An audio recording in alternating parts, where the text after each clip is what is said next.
bismillah guddik ñaar fukkeel ak ñaar ku ci julli ñaari rakaa bu ci nekk nga jàng ca fatiha benn yoon ak sabbih isma rabbikal a'la ñetti yoon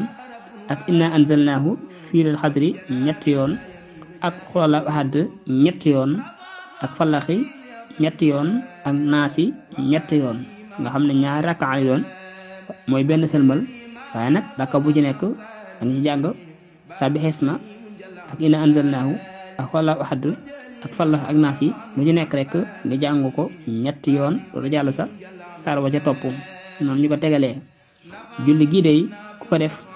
kon yàlla dana ko tabaxal ci àjjana juróom-ñaar fukki dëkk yoo xam ne dëkk bu ci nekk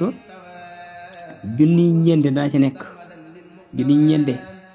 ñeente lu ci nekk junniy néeg dana ci nekk néeg yoo xam ne yépp néeg wurus ak xaalis lay doon